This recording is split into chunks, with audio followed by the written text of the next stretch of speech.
The 12th of June, 1944, Carentan, France. A squad of German soldiers from the 17th SS Panzergrenadier Division huddled in a hedgerow, their boots sinking into the mud left by days of rain. They had been ordered to hold the line against advancing American forces, but the air hummed with a sound they were growing to dread, a deep, rhythmic thump. Thump, thump that cut through the noise of distant artillery. One soldier peeked over the hedgerow, binoculars trembling in his hands, and froze.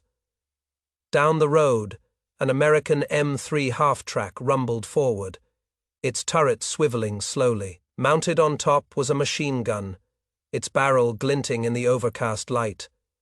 Not a light machine gun like their MG-42, but something bigger, bulkier, more menacing. Before he could shout a warning, the gun erupted. Tracers streaked through the air, bright red lines that sliced into the hedgerow. Dirt and splinters flew.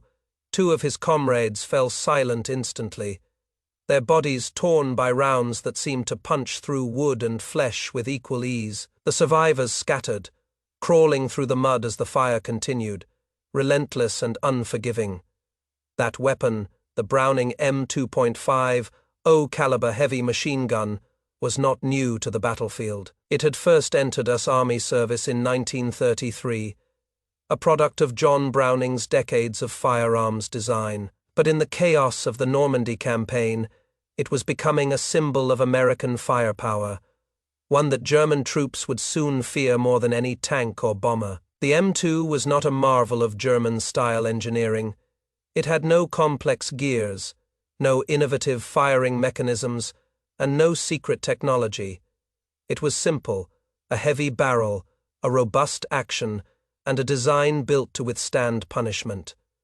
Yet that simplicity was its greatest strength. It fired 450 to 575 rounds, per minute, each a .5 O-caliber projectile weighing 707 grains, more than twice the weight of a standard rifle round, traveling at 2,900 feet per second. The kinetic energy of each shot was staggering 12,000 foot. Pounds enough to punch through 19 millimeters of armor at 500 meters, tear through concrete walls, or turn a human body into unrecognizable wreckage. For the German soldiers in Carentan that day, the M2 was more than a weapon. It was a force of nature. Their own machine guns, the MG-34 and MG-42, were excellent tools. The MG-42 fired at 1,200 rounds per minute, earning it the nickname Hitler's Buzzsaw from Allied troops. But German doctrine relied on precision and fire discipline. A single MG-42 crew carried just 1,800 rounds, and they were trained to fire short, controlled bursts to conserve ammunition.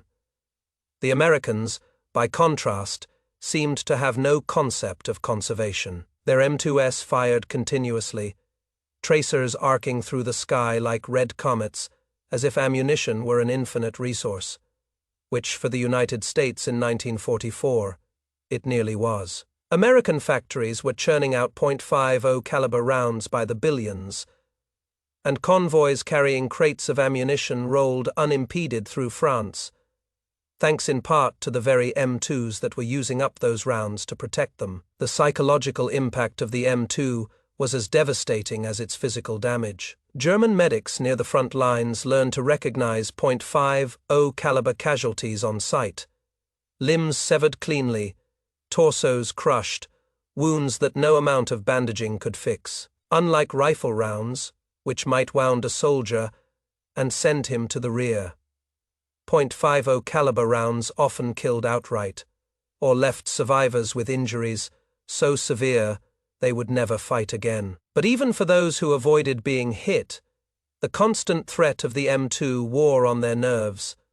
Soldiers would huddle in foxholes for hours, listening to the thump of distant M2s, knowing that a single burst could turn their hiding spot into a grave. Some developed combat exhaustion, their hands shaking so badly they could barely hold their rifles. Others refused to move during daylight, even when ordered, because they had seen what happened to those who dared to step into the open. By July 1944, the M2 had become a fixture of the American advance through France. It was mounted on jeeps, trucks, tanks, and tank destroyers. It was carried by infantry squads and used to defend supply depots. Even B-17 and B-24 bombers carried M2s in their turrets, turning each aircraft into a flying fortress of fire.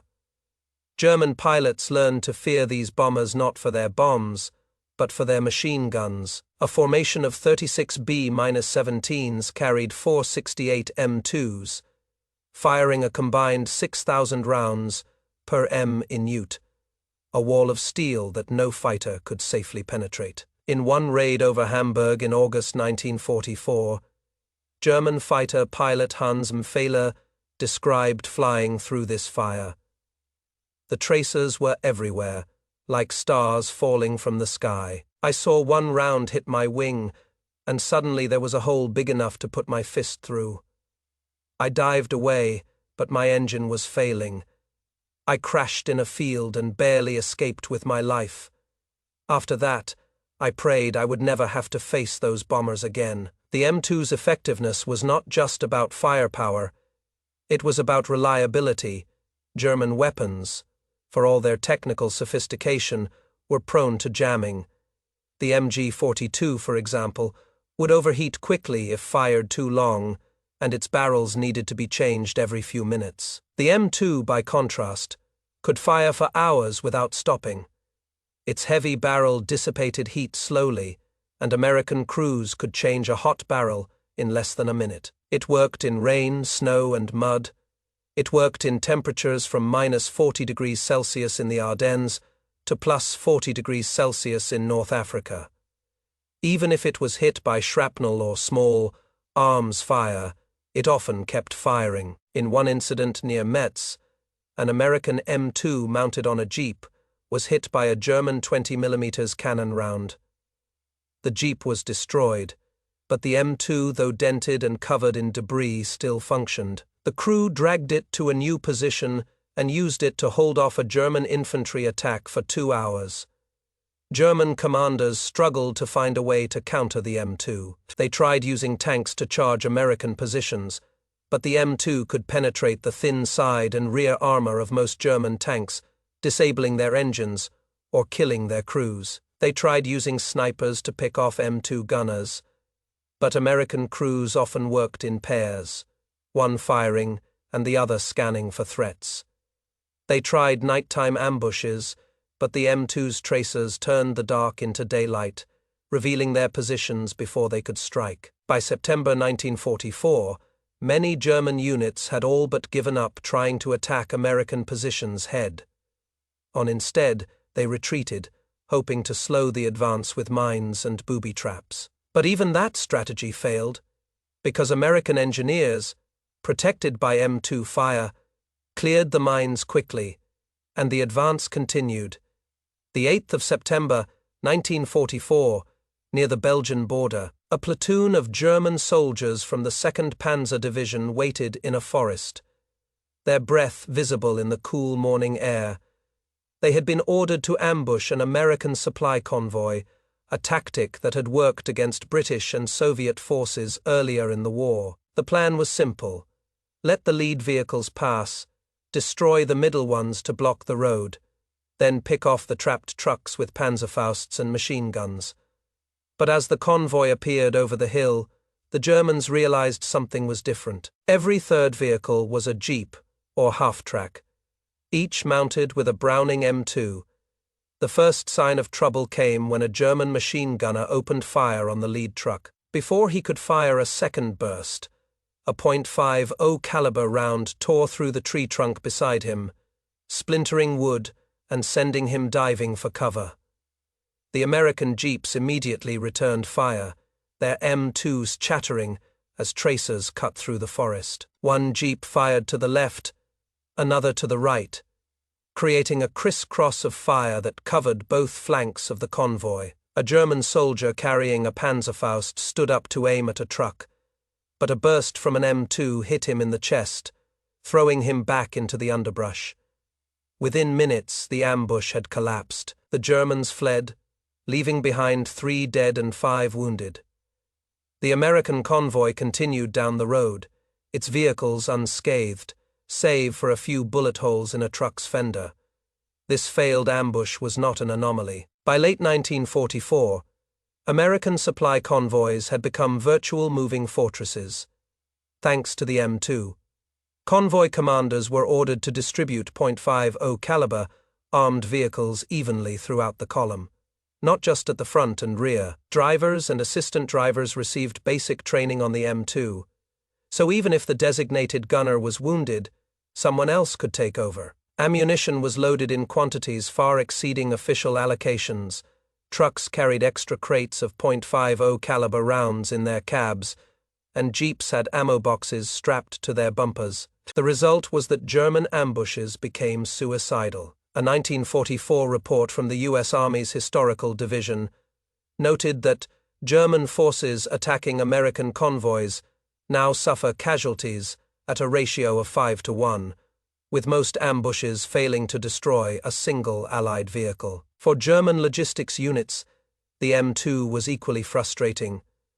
The German army relied on horse-drawn carts and small trucks to move supplies, as fuel shortages had crippled their motorized units. These convoys were slow and vulnerable, especially during daylight. American fighter bombers, like the P-47 Thunderbolt, which carried 8 M2s in its wings, patrolled the skies, strafing any German supply column they spotted. A single P-47 could fire 4,400 rounds per minute, turning a line of horse-drawn carts into a scene of chaos. German Supply Sergeant Heinrich Weber, captured near Aachen in October 1944, described one such attack. "We were moving flour and ammunition in carts when we heard the planes. By the time we could hide, they were already firing. The bullets cut through the carts like they were paper. Flour was everywhere, and the horses were screaming. I saw a round hit a cart, and the ammunition inside exploded. After that, we only moved at night, but even then, we were afraid of the American machine guns on the ground. They'd fire tracers into the dark, and you never knew if they'd hit you." The M2's impact was not limited to ground and air combat. It also reshaped urban warfare. As American forces pushed into German cities like Aachen and Cologne, they found that the .50 caliber round was ideal for fighting in tight built-up areas. The M2 could penetrate multiple layers of brick or stone, turning buildings that German soldiers thought were safe into death traps. American tank commanders learned to use their turret-mounted M2s to soften up enemy positions before sending in infantry. A tank would stop at a street corner, and the commander would traverse the M2 across the facade of a nearby building, firing short bursts at windows and doorways. The rounds would punch through walls, forcing German defenders to take cover or flee. This tactic saved countless American lives. Infantry units reported a 30% drop in casualties when tanks used M2s to suppress enemy positions first. German soldiers fighting in cities quickly learned to fear the sound of an M2 firing from a tank. Private Ernst Becker, who fought in Cologne, recalled, "We'd hide in basements or upper floor rooms, thinking the walls would protect us. But the American machine gun rounds would come through the walls, sometimes 2 or 3 at a time. I saw a round hit a table I was hiding behind. It split the table in half and embedded itself in the wall. After that, we'd run as soon as we heard that thump, thump sound. We didn't care about orders anymore. We just wanted to get away." By November 1944, the M2 had become so integral to American tactics that it was used in roles no one had imagined. Anti-aircraft units, which had originally been equipped with M16 half-tracks, mounting 4 M2s, to shoot down German planes, began using them against ground troops. The M16's combined rate of fire, 2,200 rounds per minute, was devastating against infantry formations. During the Battle of the Bulge, which began in December 1944, M16 units were credited with breaking up 17 German infantry attacks in a single week. One unit near Bastogne reported destroying 12 German tracks and killing over 200 soldiers using only their M2s. The 22nd of December, 1944. Bastogne, Belgium. The snow fell in thick, wet flakes, coating the frozen fields and turning the roads into sheets of ice.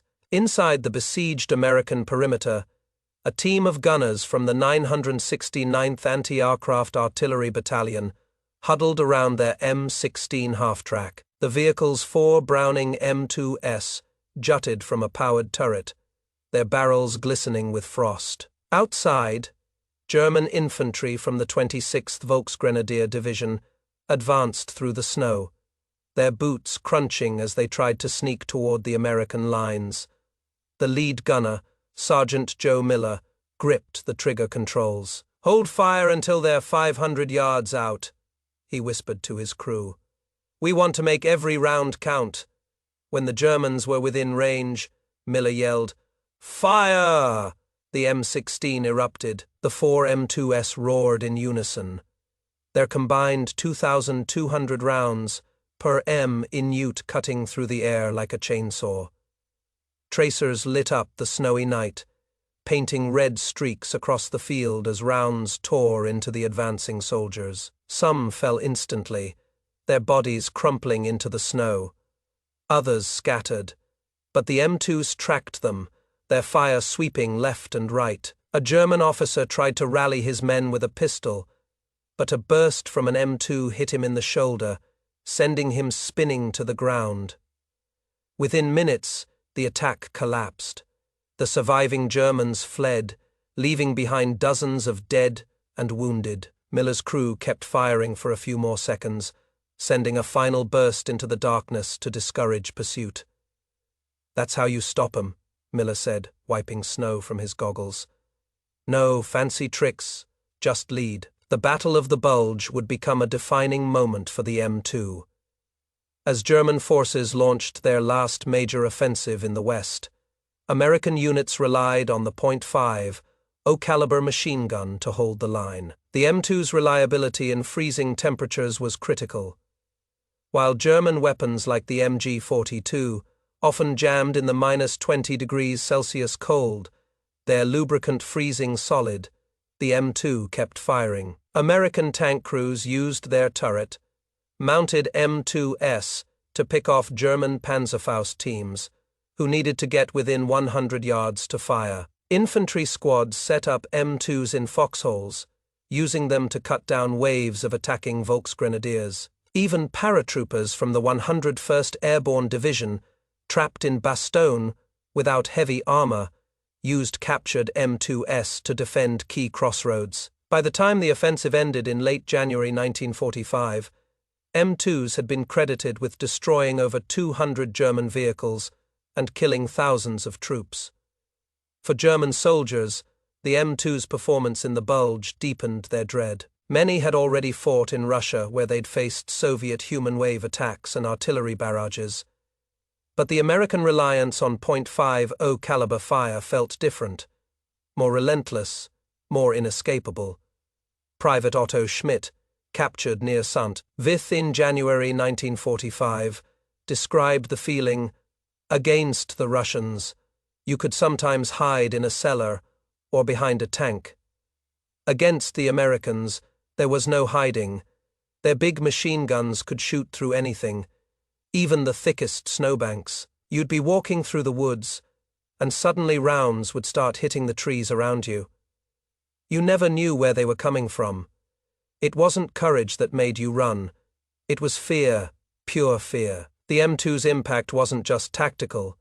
It also undermined German logistics and morale on a strategic scale. By early 1945, German forces were already struggling with shortages of fuel, ammunition, and food.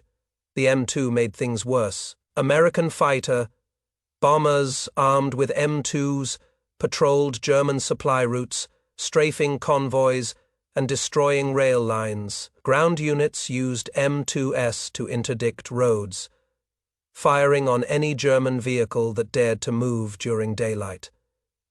As a result, German units in the West received only a fraction of the supplies they needed. A report from the German High Command in February 1945 noted that units in the Ardennes are receiving less than 30% of their required ammunition, and fuel shortages have left most panzer divisions immobile. The American .50 caliber machine gun has become a major obstacle to resupply. Our convoys cannot move safely, even at night. Morale among German troops plummeted. Soldiers wrote letters home describing their terror of the M2, calling it the devil's gun or the American death machine. Some units even developed superstitious rituals, spitting on the ground before moving, or crossing themselves when they heard the sound of an M2 firing. Officers struggled to maintain discipline. One German captain, whose unit refused to attack an American position defended by M2s, wrote in his diary, "I tried to order them forward, but they wouldn't move. They said it was suicide. I can't blame them. I've seen what those .50 caliber rounds do. They don't just kill, they destroy. A man hit by one is barely recognizable. It's hard to ask men to face that." The M2's effectiveness also forced the Germans to abandon key tactical doctrines. For years, the German army had relied on blitzkrieg tactics, fast armored thrusts supported by air power, but the M2 made blitzkrieg impossible in the West. American M2s could disable German tanks by shooting through their side armor and fighter.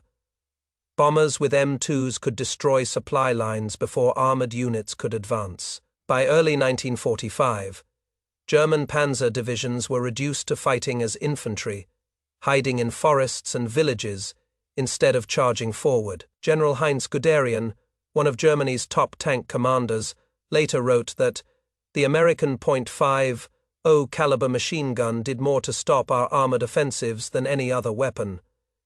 It turned our tanks into targets and our soldiers into prisoners. We had no answer for it. The 15th of March 1945, near the Rhine River, a squad of German soldiers from the 116th Panzer Division dug foxholes in the muddy soil, their hands numb from the cold. Across the field, American forces were massing for an attack, and the sound of M2S test, firing echoed through the air. Private Karl Hoffmann, a 19-year-old replacement who had never seen combat, gripped his rifle so tightly his knuckles turned white. "What's that sound?"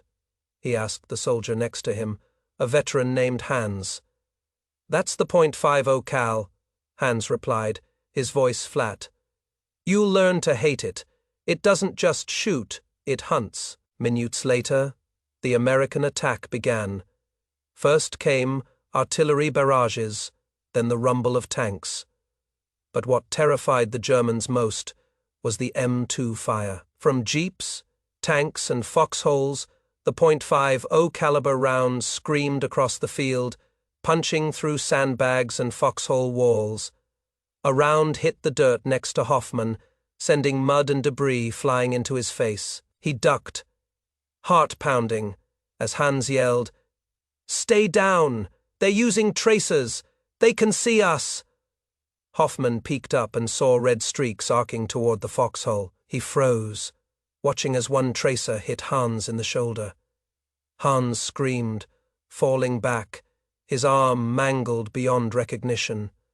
Before Hoffmann could help, another burst of .50 caliber fire hit the foxhole, and everything went black. When he woke up, he was a prisoner, and the field around him was littered with the bodies of his comrades, most killed or wounded by M2 rounds. By this stage of the war, the M2 had become more than a weapon. It was a symbol of American industrial and military dominance, the United States' ability to produce the machine gun in massive quantities, nearly 2 million units by war's end, and supply it with billions of rounds of ammunition, had turned the tide of the Western Front. German factories, bombed relentlessly by Allied aircraft, could barely produce enough small arms to replace losses, let alone match the M2's output. A report from the German Armaments Ministry in March 1945 admitted that we can no longer produce machine guns at a rate that even approaches American levels. The Browning .50 cal is in every corner of the battlefield, and we have no way to counter its firepower. The M2's legacy was not just in its killing power, but in how it reshaped the way wars are fought. Before World War II, military doctrine focused on precision and fire discipline, conserving ammunition to maximize efficiency. The Americans, however, used the M2 to pioneer a new philosophy, overwhelming firepower as a tool of both destruction and suppression. By flooding the battlefield with .50 caliber rounds, they turned accuracy into a secondary concern. The goal was to make every inch of enemy territory dangerous, to break the enemy's will to fight before a single infantry charge. This doctrine worked. German prisoners consistently reported that the constant M2 fire left them feeling helpless, unable to move, unable to fight back, unable to even think clearly. Nowhere was this more evident than in the final weeks of the war. As American forces pushed into Germany, M2s were used to clear villages, destroy roadblocks, and suppress enemy positions. In the city of Nuremberg, American soldiers used M2s mounted on tanks to fire through the walls of Nazi government buildings, forcing German defenders to surrender. In Berlin, though the M2 did not see major combat, Soviet forces reached the city first. German generals later admitted that the threat of American .50 caliber fire had demoralized troops defending the western approaches to the capital. We knew that if the Americans reached Berlin, their machine guns would turn the city into a graveyard, one general told interrogators after the war. It wasn't the tanks or the bombers that scared us. It was the .50 cal. It was everywhere, and it never stopped. The M2's impact extended beyond World War II. Its reliability, versatility, and firepower made it a staple of the US military for decades to come. It served in Korea, where it was used to hold off Chinese human wave attacks, in Vietnam, where it protected convoys from Viet Cong ambushes, and in the Gulf War, where it was mounted on Humvees to destroy Iraqi light armor. Even today, 80 years after it first rolled off the production line, the M2 remains in service with the US military and armed forces around the world. It has outlasted every weapon that opposed it in World War II, including the MG-42, the FW-190, and the Panzerfaust, and shows no sign of being replaced anytime soon. For the German soldiers who faced it, the M2 left a lasting scar. In post-war interviews and memoirs, they described it as a relentless killer, a machine of terror, and a symbol of American dominance. Many never forgot the sound of its fire, the deep, rhythmic thump, thump that signaled death. Some even had nightmares about it, decades after the war ended. But beyond the fear, there was a grudging respect. The M2 was not a sophisticated weapon. It was a simple, well-built tool that did its job better than any other. As one German veteran put it, "We hated the .50 cal because it beat us. But you have to admire it. It never failed, never gave up, and never let the Americans down. In war, that's the mark of a great weapon." On May 8, 1945, Germany surrendered, and the war in Europe ended. For the United States, the M2 was a quiet hero, one that had helped win countless battles, save countless lives, and turn the tide of the war. It had proven that in industrial warfare, reliability and quantity could triumph over sophistication and precision. It had shown that a weapon doesn't need to be a wonder to be legendary, just effective. And it had left an indelible mark on the soldiers who faced it, a reminder of the power of American firepower. Today, the M2 Browning .50 O-caliber heavy machine gun sits in museums around the world. A relic of World War II, but for those who fought in the war, both American and German. It is more than a relic. It is a memory of battles fought in mud and snow, of fear and courage, of a weapon that changed the course of history. As one American veteran who served as an M2 gunner once said, "That gun saved my life more times than I can count. It wasn't pretty, and it wasn't fancy, but it worked. And in war, that's all that matters."